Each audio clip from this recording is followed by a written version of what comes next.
aconteceu com o Joaquim foi no ano de 1914. Ele era aluno aqui do colégio. Alguns diziam que ele era esquizofrênico, mas o que a gente sabe mesmo hoje foi que ele tinha deixado em um diário. Ele ia todos os dias na biblioteca e ficava sentado sozinho por horas, mas ninguém incomodava ele, já que sua mãe tinha morrido um ano antes de overdose. Um dia ele veio, pegou um livro emprestado e ficou mais de uma semana sem aparecer no colégio.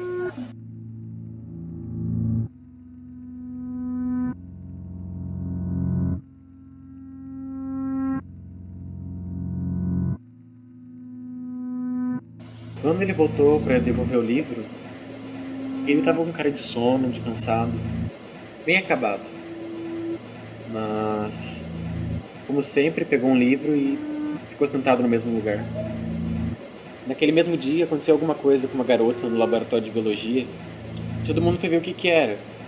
Até que a bibliotecária viu que Joaquim tinha ficado e estava chorando. Chorando bastante, como se estivesse com medo. Então ele levantou e foi embora. Um tempo depois ele desapareceu e foi encontrado numa rua que saía da cidade. Depois foi internado. Como eu já falei, o que a gente sabe hoje foi que ele deixou em um diário, onde ele dizia que tentava ajudar uma garota a ler livros da biblioteca, mas como ele só lembrava dos olhos dela e nada mais, não sabia como realmente poder ajudar. O resto sobre a história de Joaquim ainda é um mistério.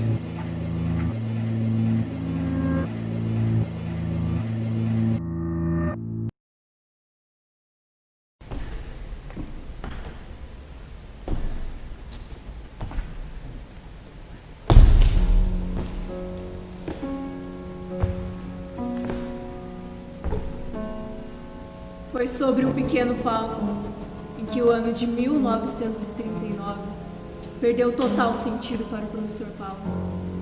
A confusão que começou e terminou na noite de 4 de setembro, sem registros e imagens, alimenta muitas histórias falsas a respeito do homem que ele realmente foi. Professor Paulo, de teatro, aos 42 anos de idade, decidiu adaptar o conto A Máscara da Morte Rubra, do autor nada menos nada mais que Edgar Allan Poe. Na época, tendo poucos recursos e atores à sua disposição, ele mesmo adaptou a narrativa e se apropriou da personagem Morte. De forma geral sobre a trama, a morte mata quase todo o povo de um antigo reino, através de uma peste. Mas o príncipe e as pessoas de maior relevância conseguem escapar ao se fecharem dentro de um castelo. Para comemorar, o príncipe promove um baile de máscaras, onde a morte consegue se infiltrar disfarçada e levar a vida de cada um. A morte é uma morte mata fecharem dentro.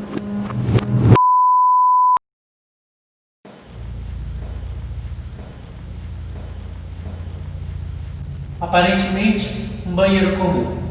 Foi dentro dele que Maria Augusta perdeu o controle em 1964, dia 2 de abril.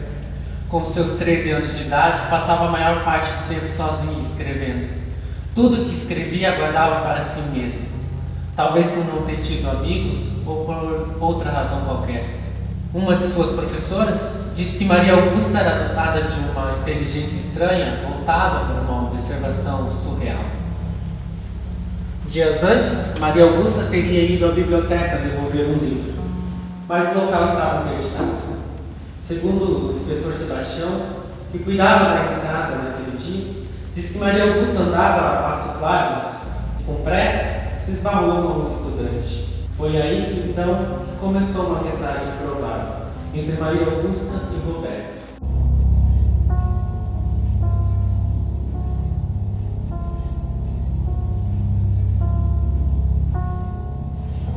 Na tarde do dia 2 de abril, o inspetor Sebastião confessou que sentiu algo estranho entre Maria Augusta e Roberto. Parecia que ele tentava convencer a menina de fazer alguma coisa que ela não queria aceitar. Maria Augusta se distanciou do rapaz e seguiu seu próprio caminho. Não se sabe o que ocasionou a situação em si, mas o relato das alunas naquele dia, ao entrar no banheiro, foi unânime. Elas encontraram Maria Augusta agarrada no vaso, vomitando muito e chorando. Ela não chorava por tristeza, mas sim por dor. Ao deparar com a situação, Maria Augusta pediu várias e várias vezes: por favor, ajude ela. As alunas desesperadas correram pedir ajuda para a professora Luísa, que andava nos corredores. Ao voltar, tentaram de várias e várias formas socorrer a aluna, mas ela não se desgarrava do vaso. Maria Augusta então chorou, se sentiu fraca e desmaiou.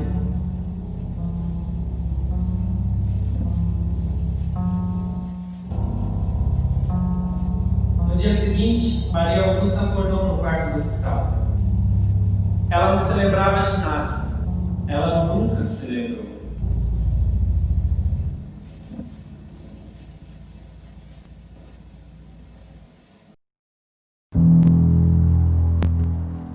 No ano de 1989, Carla tinha 38 anos e ela era responsável por uma das limpezas aqui do colégio. Inclusive aqui, o Laboratório de Estudos Biológicos. No mesmo ano, só que um pouco mais tarde, sua amiga Sandra ela foi obrigada a prestar alguns depoimentos. Ela dizia que a Carla deixava o serviço um pouco de lado, para que pudesse ficar observando alguns animais em conserva e até lendo alguns livros que eram disponíveis.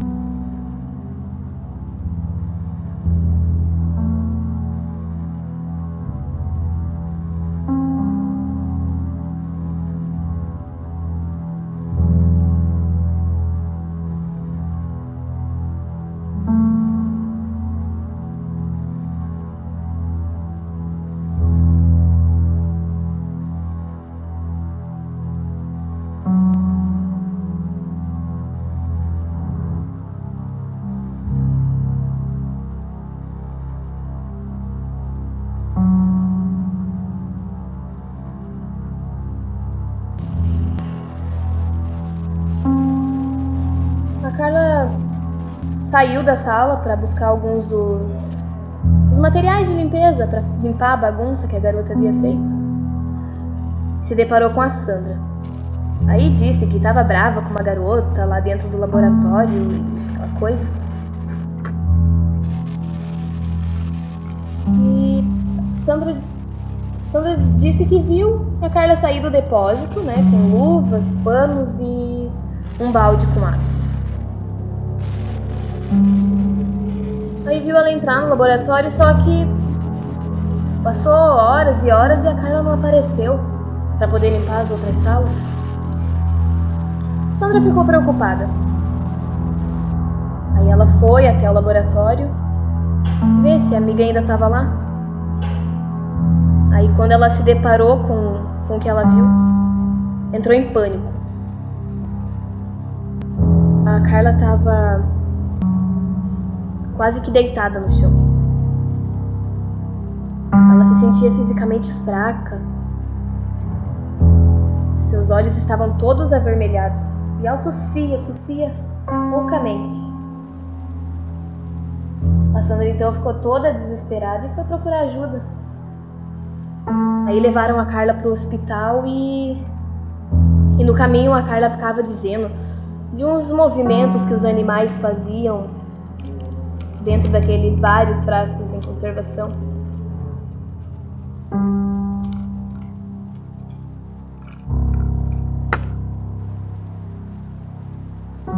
Mas aí investigaram o caso e se depararam com dois detalhes muito curiosos. O primeiro detalhe foi que, pela quantidade de vidro quebrado no chão, notaram, claro, que foi mais de um recipiente perdido. E o segundo detalhe, bem mais importante, foi que exatamente 8 espécimes sumiram. Simplesmente desapareceram. Seus frascos pareciam estar totalmente inviolados.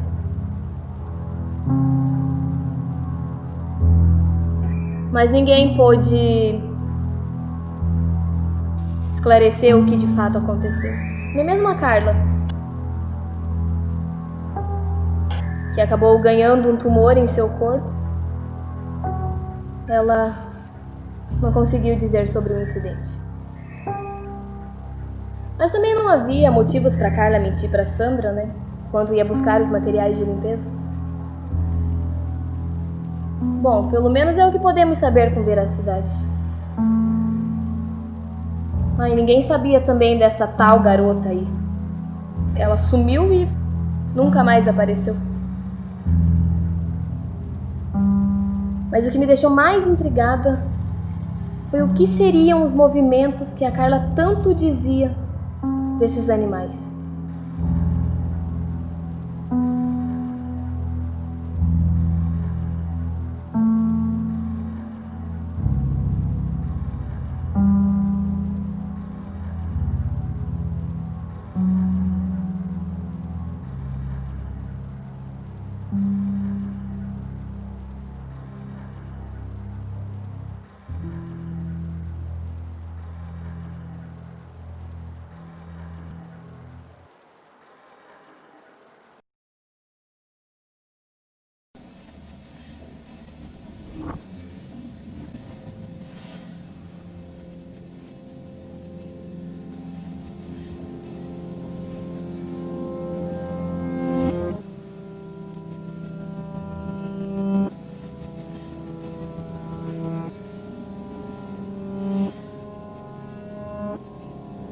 Você já ouviu a história do Davi? Não, isso foi em 2014. Davi tinha 17 anos. Ele era um garoto bem silencioso, não tinha amigo nenhum. Quieto. A única coisa que ele gostava de fazer era desenhar. Ele ficava sempre nos corredores, escondido, onde ninguém nunca ficava. Só os que eram igual a ele, que tentavam ficar escondido. A única coisa que Davi não sabia é que ele tinha um admirador, o Arthur. O Arthur tinha um certo interesse por ele. Ele ficava observando, e um dia ele ficou preocupado porque ele ouviu Davi conversando com alguém, o que seria muito normal se Davi não estivesse falando sozinho. Ele foi falar para sua professora, Beatriz, professora de artes. Ficou preocupado e foi conversar com ela, precisava falar com alguém. Ela mandou o Arthur continuar olhando para ver se ia continuar. Como continuou, a Beatriz tentou se aproximar dele. E ele não abriu espaço para ela, ele continuou daquele jeito e não abriu. Ele ficou quieto, em silêncio. E ela, nessas observações, viu que ele tinha poemas no caderno dele. Ela ficou curiosa, porque onde é que ela ia saber? O garoto daquele, que não tinha amigo, não conversava com ninguém, ia escrever poemas. Ela pediu para ler, e ele deixou. O poema falava sobre uma garota. O nome dela era Sara. Era uma garota que não se importava com ninguém, nem ao mundo que tinha em volta dela. E que ele gostava da presença dessa garota. Beatriz ficou preocupada e perguntou se aquilo tinha a ver com alguma coisa da vida dele. Ela não teve resposta. Ela ficou preocupada e foi atrás do seu supervisor. Enfim,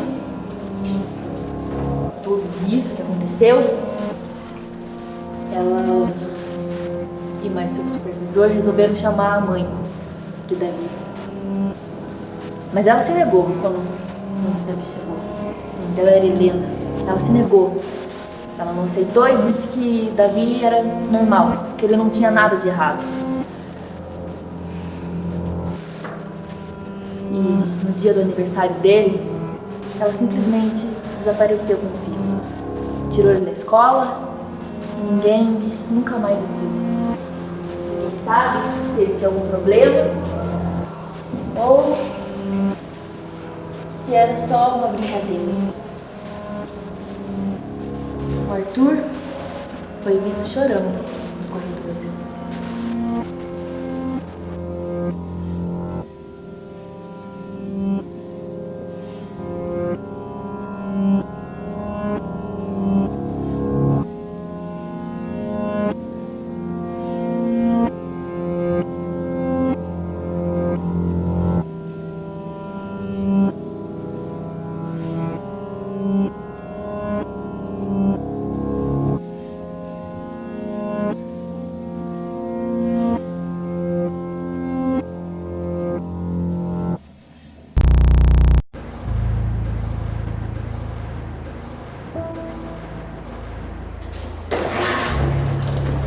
O que se passou dentro da mente dessas pessoas ainda é um mistério mal resolvido.